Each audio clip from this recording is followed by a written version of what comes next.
Yes, lads, welcome back to episode 2 of the Borussia Dortmund career mode series. I really appreciate all your support on episode 1. As far as it stands, it's nearly on 500 views after just a little under a day, which is absolutely ridiculous. I never thought I'd have the channel getting sort of views like that in the first 24 hours. So I really appreciate all your support, guys, as always, whether that be returning viewers or new ones to the channel. But before we start off with any gameplay, we've got a big new signing to make this episode. You've seen it on the thumbnail, I assume, and if you haven't, this is the man we're interested in. He's not linked with Dortmund in real life. I know it's not like super realistic, but Dortmund are the second biggest club in Germany, and I feel like he'll make a massive difference to a team pushing for like the quarter-finals, semi-finals of the Champions League. So I'll set off with a £60 million offer for Sergej Milinkovic-Savic. They want 87.5 plus a 10% sell-on clause. I'm not doing that. Seems a bit ridiculous. We need to actually get rid of a midfielder ourselves. I was thinking Dahoud, but I really like him. Like, he's proper talented. Obviously, getting rid of Ozcan as well wouldn't really make sense in terms of how the career mode is at the moment because he's a new signing. He's a new signing as of 2022-2023. So I thought I'd offer Julian Brandt, of course, the former Bayer Leverkusen player. Had a decent season last season. He was fairly good. He got a few goals and a few contributions, whatever. Pretty good midfielder all round, but he's got nothing on the talent of Sergej Milinkovic-Savic. We're going to offer him £50 million and the £34.5 million rated Julian Brandt. And we've agreed a fee with Lazio for Sergej Milinkovic-Savic. Honestly, guys, that is a superstar signing right there. A complete midfielder who's got bags of everything. Like, he's quick. In real life, he's quick. He's strong. On the ball, he's superb. His passing, his physical presence, his shooting. He's the perfect replacement for Witsel because he improves on him. He's not just a replacement, he's an improvement on a previously still good role, which Witsel had in the squad. So it offered him a crucial squad role, a 5-year contract for the 26-year-old. We want him just past his prime years, which will probably end about 31, 32. Obviously, we're not going to do 5 seasons. That doesn't make sense, but we've still got a little bit we can do with this. He wants 66k a week. It doesn't make sense to me to do that, so I'll try and make it realistic and offer him 90 because, I mean, who'd take a pay cut to go to a club for 60 million, basically? Well, it's about 70 million, including Brandt. Doesn't really make sense. So, yeah, we'll offer him 90k a week, the 400k for 5 goals and £290,000 as a signing-on bonus. So, welcome to the club. We're going to shake hands with him in a second. Sergej Milinkovic-Savic. Absolutely thrilled with that as a signing. I mean, he's such a talented player. As I keep saying, I'm gushing over him. It's a bit weird. Such a good player. He really is. We're not quite done yet, though. One more player to sign. The current left wing back we've got is Rafael Guerreiro. I mean, he's a good player. Very talented. Obviously, brilliant as a central midfielder as well. Now 85 rating as a left wing back. But we've got no, like, backup for him. So I feel like the best case scenario which we can do is sign Luca Netz from Borussia Mönchengladbach. Very highly rated in real life. Didn't get the most game time in real life last season for Mönchengladbach. But I feel like he's the perfect sort of backup left back which we've got. We obviously have got a backup left back in Roth, but he's not really ready for first team yet. He's still 16, 17, 63 rated as well. This guy's 18 years old and 72 rated. That's a big boy right there, but for some reason they're asking for CAREERMODE as a part exchange, which we're not going to do because we're not stupid. Well, from £6.1 million, I want 6.2 plus the sell-on clause, which we're not having because I hate sell-on clauses on this game. Like, I'm never going to sell him, so it doesn't really, I mean, it doesn't make sense really, but I'll just have a 7.5. They want 7.7. That makes sense to me. As a club, we don't do sell-on clauses because we make a lot of money from the players that we sign anyway. So that's Luca Netz.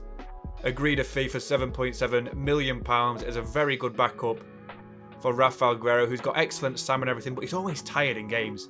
Obviously, he's in the 5-back, so he plays quite high up the pitch very often and leaves the back 3 to do their job, Akanji, Hummels and Sula.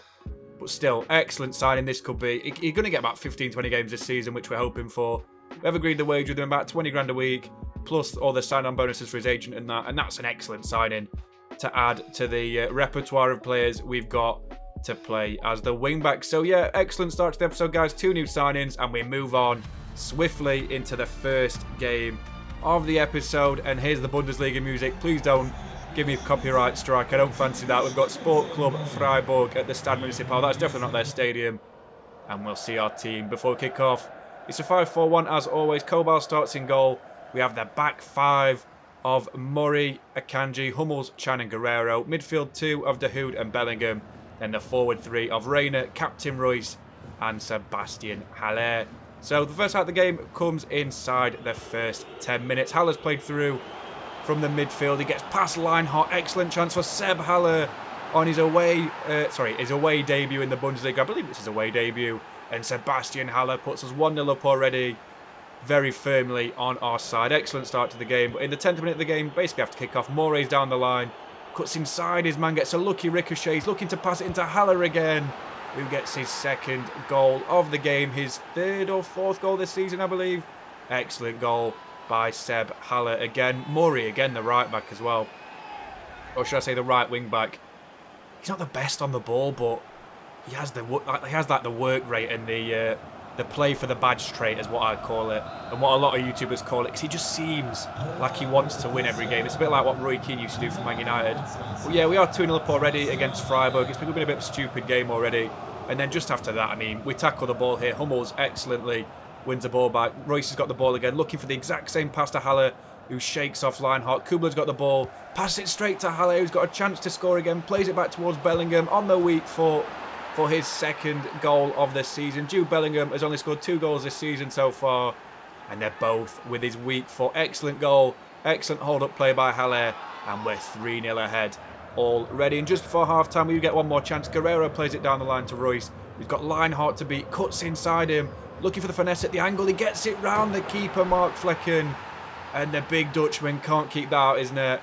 Obviously, he was the bane of our lives when he was the Southampton goalkeeper on the Everton career mode, but honestly, that is such a wonderful goal by Marco Reus, the captain, with a finesse shot. OP. That's like Insigne at the start of this FIFA Ultimate Team. Such a horrendous player to play against. Cutting inside, but excellent start to the game, of course. And Reus gets another goal to add to the tally this season. It's a wonderful goal, really. And yeah, guys, that's an excellent first half. 4-0 against Freiburg. Obviously, Ginter's team. And yeah, we'll have to restart in the second half. In the 64th minute, Dahoud's got the ball, looking inside towards Bellingham. He's got a chance to strike from distance, and Flecken makes a meal of it, tips it in his own net. And this game is dead and buried. I mean, it was at 2-0, never mind 3 or 4 or 5-0. It's just ridiculous at this point. Excellent goal, though, by Jude Bellingham. Just look how well he took it. But, I mean, the keeper again, Flecken, question marks over him, like I said. It's a good distance out. He gets a lot of a view of it as well. The players aren't blocking his line of view either. So he probably should have done better with that. He tips into his own net, and that is game, set and match. 5-0 to Dortmund. But we're not quite done just yet. Adeyemi in the 76th minute, coming down the line, whips him towards Sergej Milinkovic-Savic on his debut, and the substitute on for Dahoud in the middle makes an absolute worldie of a finish. Somehow found its way to him from the cross from Adeyemi. It wasn't the best cross in the world, but it was like Zidane-esque, that. Not echoes of Zidane, that was Zidane-esque. Such a wonderful finish. Brilliant balling by Adeyemi, and the finish, that is literally like Zidane against Leverkusen in the UCL final of 2002. Brilliant, brilliant goal by Sergej on his debut.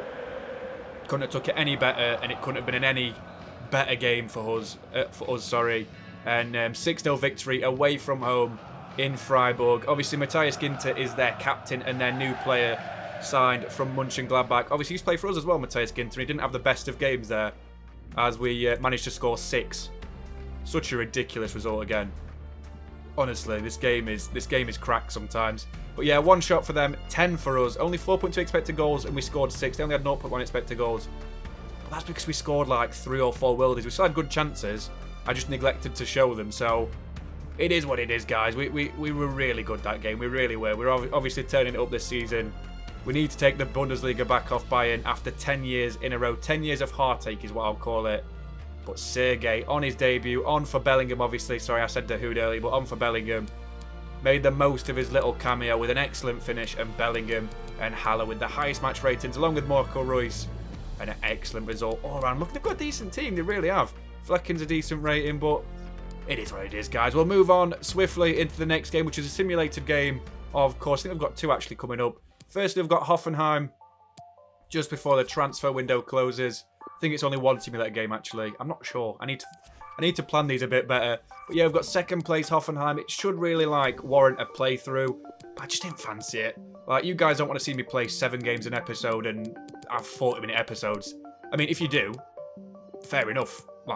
Great watch time and that. But I don't think it's in anyone's best interest at this stage of FIFA to play 7 full games of FIFA every episode. I mean, I know docs and people that only do 3 or 4, so that's all we need to do. But a few changes to the team. Marlon and Adeyemi come in for this game, and hopefully we get the dub against Hoffenheim. We've simulated it right now. We've got the 2-1 victory. The 2 aforementioned players, Adeyemi and Marlon, in for Royce and Haller. Both got goals in that. Important goals as well, as I should say. Hummels came off for Akanji as well to give his legs a rest. And Marlon walks home with a man of the match trophy and an excellent all-round performance as Chan captains the side. Yeah, very, very nice to see. We win another game. And now we're going to have a look at the transfers which have been completed in this window. So just sort it from oldest to newest. Moukoko first went on loan to Getafe. Then Schultz went to Everton for £4.6 million. Wolf then went to Leicester City for £10.9 million. Obviously, we've done really well with transfers. Vagdeman came in for £4.31 million. A good player as well already. Lotka went on loan to Aliyanispor. I don't know how to say that name. Obviously, we signed Lukanets, and then we signed Sergej Milinkovic-Savic for a combined fee of £84 million, smashing our transfer record. And then we sold Torgan Hazard, unfortunately, to Inter Milan for £30 million almost. So we didn't need him anymore, guys. We really didn't. And then obviously Bino Gittins. But that's irrelevant. We'll move on into the third game of the episode, the second played game so far. And we've got a massive game at the Bay Arena against Bayer 04 Leverkusen. So I see the team before the game. Kobal obviously starts in goal with the back 5 coming into play again. You've got Morey, you've got Schlotterbeck, you've got Hummels, Sula and Guerrero as the back 5. Savic and Chan as the midfield 2, and then Royce, Marlon and Haller as the front 3, the danger men of the side after Marlon's excellent performance in the previous game. So yeah, very, very difficult game against these, but hopefully we can get the job done. In the 3rd minute of the game though, Heradiki's got the ball, looking to pass it off, pass it straight to Haller, who's got an open net, and he's missed an absolute sitter. Has Seb Haller, but we'll pick back up in the 26th minute. Schlotterbeck gives the ball away. Wirtz has got it now in the middle. Look at the inside pass towards Schick, who hits one. And it's a good save by the goalkeeper, Kobal. But now we'll pick back up in the 30th minute of the game. Morey wins the header against DRB. Milinkovic-Savic inside towards Chan. It's cleared away. Hereditsky's got the ball now. He holds it, he dithers on it, and it's an easy chance for Sebastian Haller, who this time doesn't miss his chance. And he puts us 1-0 up for his 4th goal of the season. And it's an excellent goal as well. Poor from Hradetsky. And it's 1-0 already. But in the 34th minute, we get another chance. Bayern looking for the inside. They play a lovely ball through to Schick, who hits one from distance. And Patrick Schick makes no mistake from about 30 yards out. He beats Gregor Kobal with an absolute exceptional finish. And it is indeed 1-1. But we're not quite just done then. We've still got a little bit left of the half to go. Morey's got the ball. Plays it down line towards Marlon. Looking to get past our man, Wijnaldum. He does get past him indeed. Backstick towards Royce, who makes no mistake with an easy chance inside 3 yards. And it's 2-1 just before the half-time interval. And what an important end to the half that is. Such a difficult half so far. But Morey and Marco and Marlon make up for it. So still 2-1 at half-time. As I say, in the first half interval comes to the rescue of Leverkusen. And we'll pick back up in the second half very shortly. So the first half of the second half goes towards Bayern. Brozovic has got the ball, plays it towards Azmoun, who's intercepted by Milinkovic-Savic. Haller's got the ball now, looking for the outside run of Marco Reus, who's got Frimpong to beat. He's one-on-one with Frimpong now. Reus can sort of do him here. Cuts inside very, very well. Knocks Tar off the ball. Reus has got a chance for his second of the game. And Marco Reus makes it 3-1. It's an excellent goal from the captain. Wonderful finish. Cuts inside fantastically well. He made no mistake firing it past the Finnish number 1, Lukas Hradetsky. Brilliant goal. And it is now 3-1. In the 73rd minute, win the ball back again. Haller's got another chance. Cuts inside Tar brilliantly. Got a chance to run here. He's running against Tar, who can't keep up. Haller's sprinting away with the ball. He shrugs off Tar as well. Haller to make it 4. He does so expertly. And Sebastian Haller does now get his 4th goal of the season. I think it's his 4th now. It was his 3rd last time. Excellent goal by Sebastian Haller, and the former Utrecht, West Ham and Ajax man, and Frankfurt man I should say, makes it 4-1. Brilliant goal by him. Shrugged off Tar there and hit it underneath Hradetsky for the final goal of the game in the 4-1 victory. Goal for Schick and then 2 for Reus and Haller. Brilliant, brilliant performance that again. I can't even express how difficult these teams are. And they've just signed Brozovic as well. And we're making him look like a bunch of bums. We really are. Kobal still played decent. Obviously saved a couple of expected goals. We had 5.4 expected goals. Only managed to score 4. But, you know, it is what it is. Still an excellent result nonetheless. But, yeah, we'll have a look at Leverkusen's team very quickly. They've got a very talented team. A very talented set of players. They should not be losing 4-1 to us since our teams are very, very well balanced. But still excellent performance, as I keep saying. Another massive row in terms of goals scored. Obviously no clean sheet, which is unfortunate, but you know, it's by the by. It's irrelevant, we don't care. And yeah, after that result, we'll move on into the Champions League now, and it's actually a simulated Champions League game. So this game, we've got Sporting Lisbon away from home. I don't know what their stadium's called, but they are technically top of the group. I don't know why. I thought it worked as like Ajax will be top in terms of alphabetical order. But, you know, maybe they've swapped it around now. Sporting maybe have the highest coefficient. I don't know. But, yeah, that is the group we've got. Not a bad group, to be fair. Ajax and Besiktas and Sporting. Not bad at all. We'll make a few changes to the team. So, you know, we love the back five, but we're going to change it a little bit for this game. Ozcan can come in for a game because he's not played that much this season. He's such a wonderful and talented player in real life. Lucanets can come in at the left wing-back spot for Rafael Guerreiro. And obviously, Adeyemi can lead the line for us as we've got, like, unfit team. We'll simulate the game against these. Obviously got a very good team and we'll get the 2-1 victory. Not exactly promising, but Pedro Goncalves scored first for them. And then obviously we replied with Haller in the 61st and Lucanets in the 73rd. So in terms of shots, we had more, but in terms of chances, it was very even. 3 apiece, but we had 2 more shots, 5-3. But still, very nice result. First result which we've had in the Champions League. And it's the first win of the Champions League, which is very nice to see. Can't fault the lads, really. Lucanets got man of the match with an 8.6 as well. Very nice debut for him in the UCL. And we'll move on into another simulated game now, guys, as well, because we don't want to play all the games, of course, do we? But yeah, we have got a Bundesliga game against Union Berlin. We are currently top of the pile, and they are a little bit lower than we are. If we're being honest, Bayern are currently 7th. Two wins, 2 draws, and 1 loss. Then Union Berlin have lost 3 out of 4, only drawn 1 as well. So this should be a relatively easy game, if I'm being perfectly honest. We'll make a few more changes to the lineup again. Obviously, Milinkovic-Savic can come in for Chan because he's just a wonderful player. He really has had a great start to life at the club as well. Need to make a few more changes, I think. Obviously, we've only got 1 sub-keeper, so there's no point swapping out Kobal. Moray can come in as well. And then we'll let Schlotterbeck have a run out for Niklas Süle. You know what? I don't really want to take Royce out, so I'll take out Rayner for Marlon since he's got some pace. So we'll sim the game against Union Berlin. Hopefully we'll get the win. And we'll see what happens in a second. We get a 2-1 victory. Again, not exactly comprehensive, but Schlotterbeck opened the scoring just before half-time. Just after half-time, Haller then scored again. And then Hernandez scored in the 50th. Whoever that is, I'm not sure. But 6 shots, 6 chances to 2 shots, 2 chances. Pretty comprehensive in terms of a 2-1 win. And Schlotterbeck takes home the man of the match with an 8.6. So on to the next game of the episode.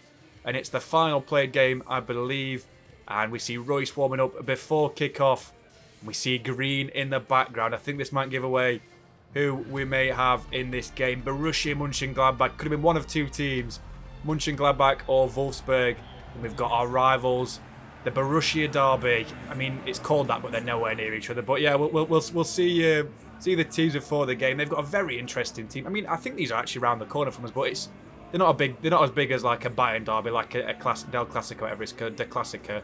But they've got a decent team. 3-4-1-2-1 formation. Sorry, it's an interesting formation against us. It really is, especially with Kramer on the wing. Not sure about that, but we'll see our team as well. 5-4-1, of course. We've got a very strong team in terms of how the defence is lined up. Kobal starts in goal, back 5 of Moray, Süle, Chan and Akanji. Midfield 2 of Dahoud and Milinkovic-Savic. And the forward 3 of Royce as the captain, Adeyemi and Gio Reyna from the right. So the first start of the game will come our way in the 4th minute. The ball's cleared away by Bayer Leverkusen out towards Mahmoud Dahoud.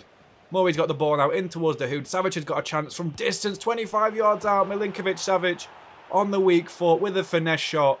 What a wonderful finish that is. Sergei Milinkovic-Savic with an absolutely tremendous finish. The Serbian Gullit is what I call him, to be fair. The Serbian Gullit, that's a wonderful name, isn't it?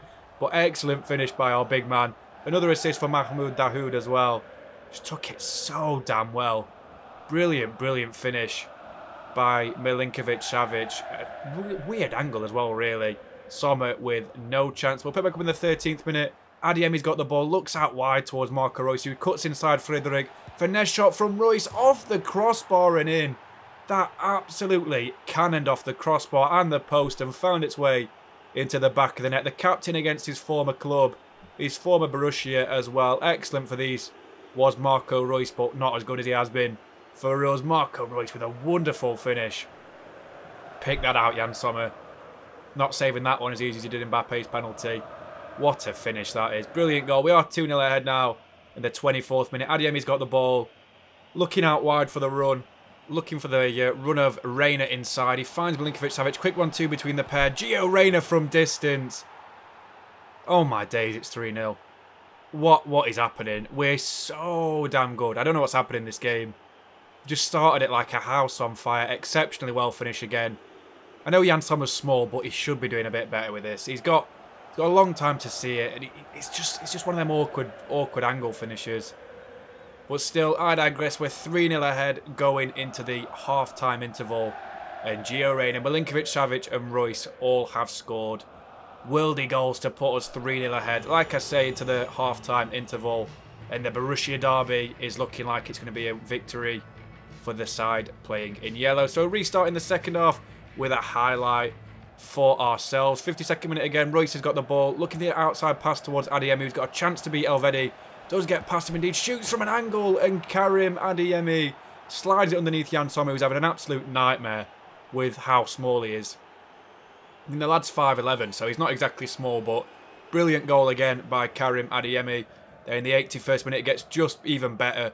Dahoud plays it to Adeyemi, who turns his man Elvedi. Ben Sebaini can't get across. 1-1 with Sommer. Ball rolls him and then cuts it back and plays it around the goalkeeper and around the defence. And the German under-21 international, Karim Adeyemi, well, I mean, I don't even know what to say about this game. He's just been absolutely bloody brilliant. He really has. Excellent goal again by Karim the Dream Adeyemi. Such a talent in real life. Brilliant for Salzburg in the season just gone. And brilliant for us so far this season. So 5-0 victory against Mönchengladbach at Borussia Park. Obviously, our nearest and dearest could not keep up with us whatsoever. 5-0 victory away from home. It's just too easy. It really is. It's too damn easy sometimes. But we'll have a look at the match facts and the player ratings. Sergej Milinkovic-Savic with the goal of the game without a shadow of a doubt. In fact, actually, I don't know if Reus's was better. I really don't. Only 2.6 expected goals from 11 shots, but that just shows how good the finishers actually were. And there were 3 worlds in that, and then 2 good finishes by Karim Adeyemi. Obviously, the first one was an excellent finish in the bottom corner, but then the rounding the keeper, that takes a next level of talent. But the forward 5 were tremendous this game. All have ratings over 8.6, which is tremendous, really. All contribute to the game massively. And yeah, guys, that's pretty much the end of episode 2 of the Borussia Dortmund career mode. BVB2 is what I've called it. So, yeah, we'll change the positioning for Rafael Guerreiro to a left wing back. He shoots up to an 85 already, which is very nice to see. We're going to improve his attacking ability, as he's already good attack, to be fair, but we need him to be a little bit more, like, I don't know, more skillful. Like, he's brilliant on the ball, but he's got 4-star skills. I'd love a 5-star skill left wing back. I never see that outside of, like, Marcelo, but I didn't even have him at Real Madrid, so it didn't even matter. Also, Brabec is happy that he's got some game time. He's played 1 game this season, but he's chuffing his balls off, obviously. We'll have a look at the UCL group. Obviously, we're top of that, joint with Ajax. A look at the Bundesliga as well. I was struggling to find it, to be fair, because the relegation match really put me off with the symbol. But yeah, we're 6 games in, 6 wins, 0 draws, 0 losses, 22 goals scored, 4 conceded, 18 goal difference, 18 points. 6 ahead of Leipzig already. And I don't even want to see how many we're ahead of Bayern, because they are struggling like mad. We're on 18 points. They're on 9 or less. Ridiculous. They're not even in the top 8. That shows how bad they've been so far this season. But also look at the top scorer in the league after the first 6 games. It is Belotti, now of Hertha Berlin. Patrick Schick's also got 6. That sort of rhymed. Terode's got 5 for Schalke, and then Reus and Aller have got 5 apiece. So very nice to see there. Excellent start by our forward line. Obviously, all getting a few goals each. Top assist is also Marco Reus, followed as the same by Mahmoud Dahoud, who actually got a better average than anyone else in that list. And then Gregor Kobal is joint second with 2 clean sheets from 6 starts, which is obviously 1 behind Gullit. So he's actually level with Sommer, who's actually conceded more goals in one game than Kobal has all season. We've literally conceded 1 goal in 4 of the games. It's so frustrating. No, guys, I digress. It's by the by. So in the next game, we've got a home game against Ajax to end September. To start October, we've got another home game against Augsburg, then another home game against FC Mainz, then an away game against Besiktas, an away game against Werder Bremen, an away game in the Cup against FC Köln, and then a home game against FC Köln to follow after that. Potentially as well, we might do the following game after that, which is Besiktas at home. You know, I'm not too sure about that. That's about 8 or 9 games. We'll have to sim for, play for, you know what I mean? It's just one of them sort of things I've got. But yeah, guys, that's the end of the Borussia Dortmund Career Mode episode 2. I really appreciate you watching, guys. As always, leave a comment, please like and subscribe, and I'll catch you next episode of this Career Mode very, very soon, guys. Stay safe. Cheers.